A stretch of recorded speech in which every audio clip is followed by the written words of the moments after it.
Today I'll be talking about the difference between being alone versus being lonely. To preface, I wanted to say that I have horrible FOMO, which is a fear of missing out. I always find myself tucked up in bed on a Friday night with a tea and maybe a Netflix movie, and at the moment it feels peaceful and it feels blissful, and I'm just so happy that I'm alone.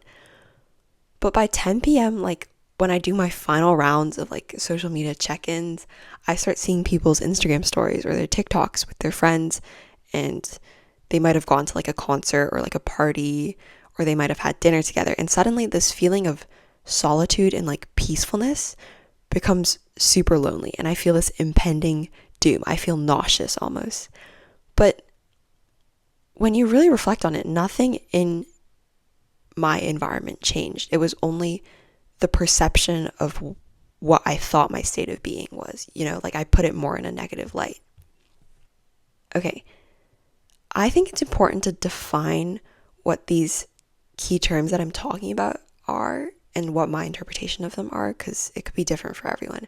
I feel like the word alone suggests that you're physically by yourself, and there's no negative connotation behind this word. It's more of a neutral, oh yeah, I was alone.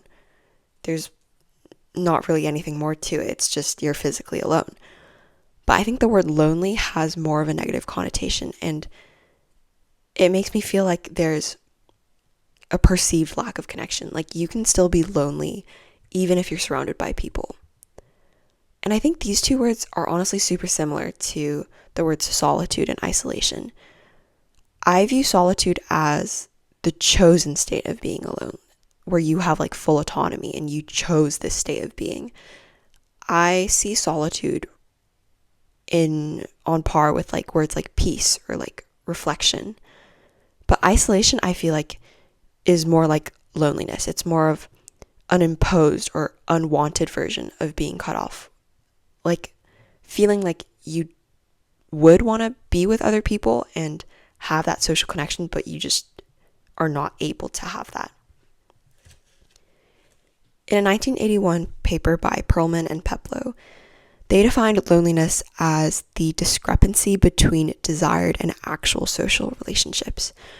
So it's not about the number of friends you have or whether you're physically alone. It's about the gap between the social connection that you want and the social connection you think you have in the moment. It's a subjective experience, so you can still feel lonely even if you're in a crowd of people. It's not based on if you're physically alone or not.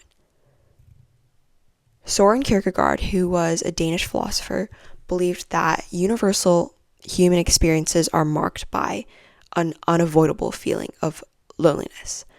And I think he would say that loneliness isn't about being physically alone. It's more about reflecting on the fact that no one else can carry the responsibility of your life for you.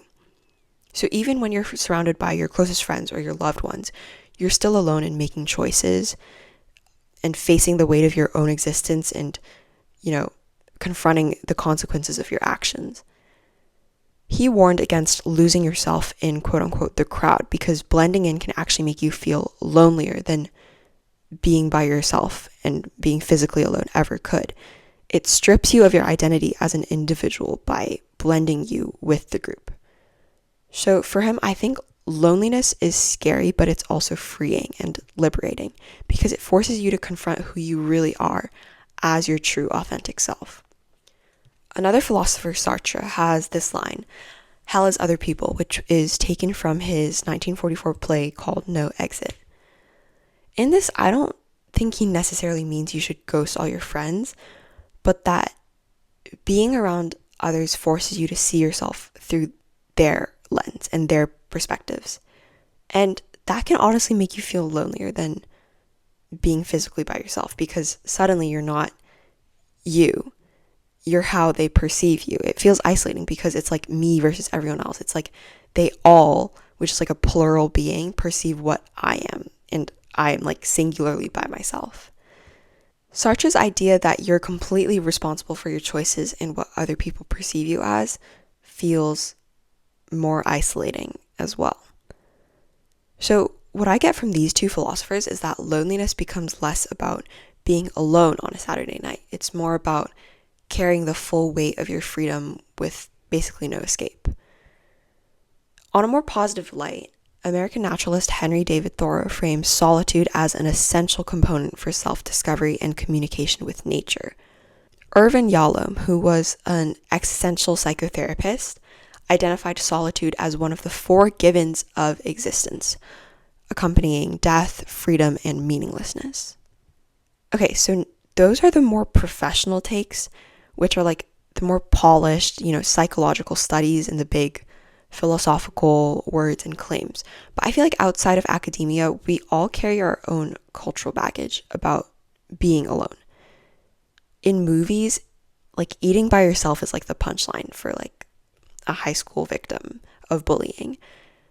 In social media, like if you don't post like once a week or like give an update, it's basically like admitting that you've been lonely and been up to basically nothing.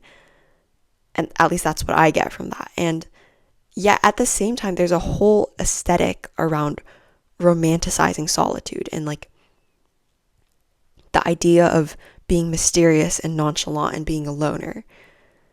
So if psychologists and philosophers give us these, complex definitions and ideas, I feel like culture gives us the official rulings in different cases. It's like a subtle guide that tells us when alone is classified as independent or when it's classified as like sad and pitiful.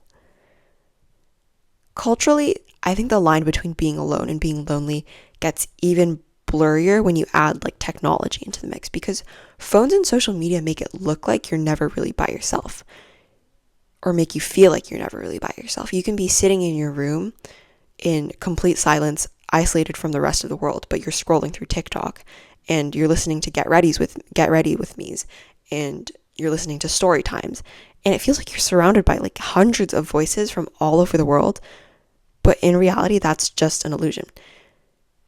Technically, we've never actually been more connected than nowadays. Everyone is quite literally just a click away. But the problem is those interactions are thin and they're not sustainable. They rarely meet the deeper need for connection. And so they give you like short and not lasting hits of these dopamine. But you can't like completely run on these small, short hits.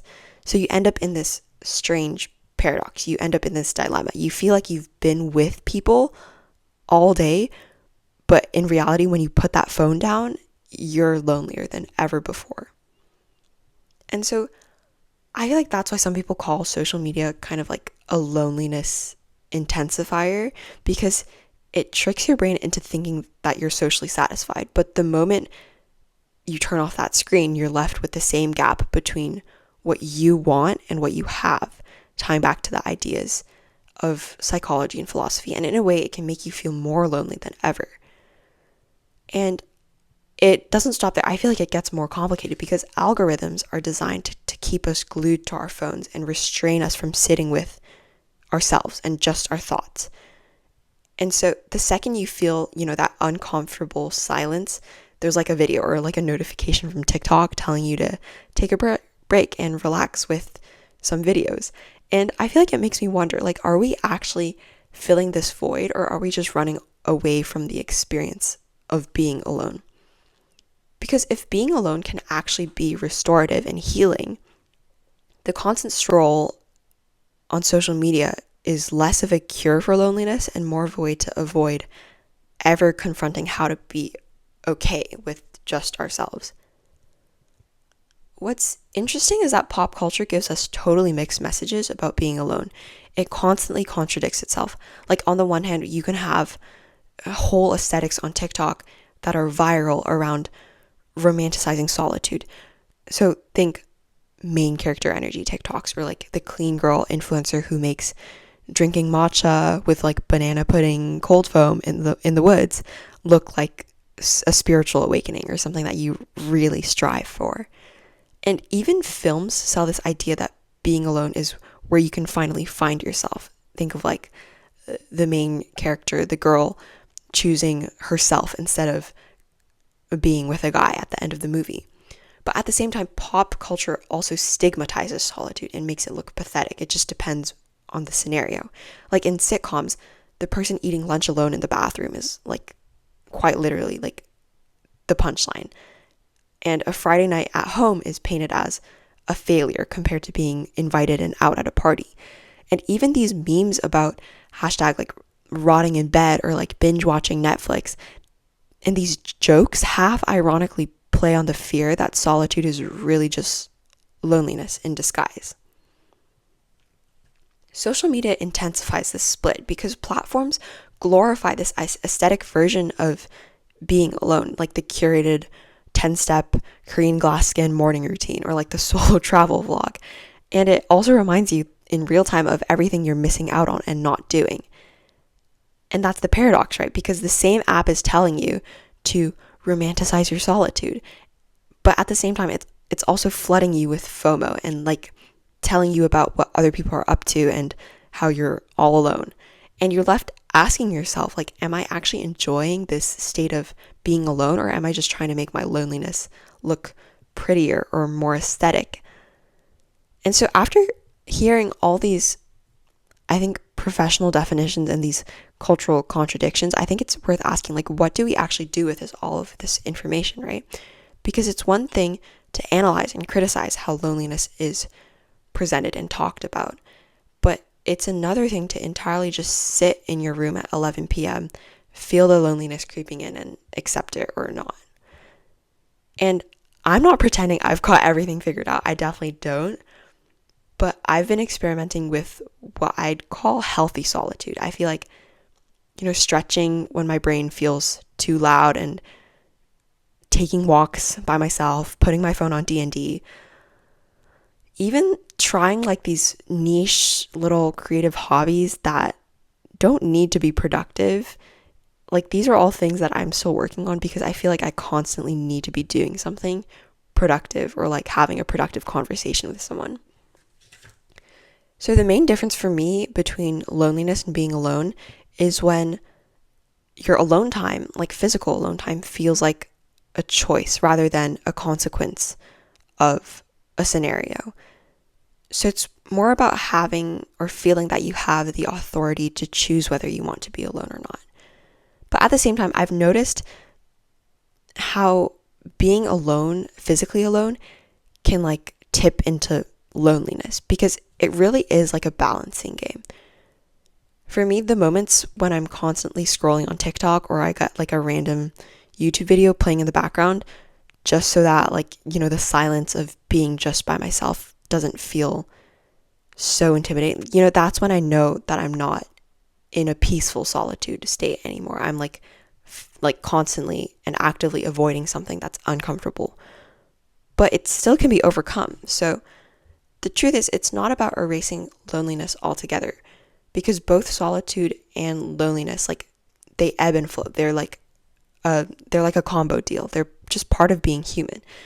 But the trick is noticing when one has turned into the other and mindfully figuring out how to navigate that shift with just a little more compassion for yourself because it really is inevitable.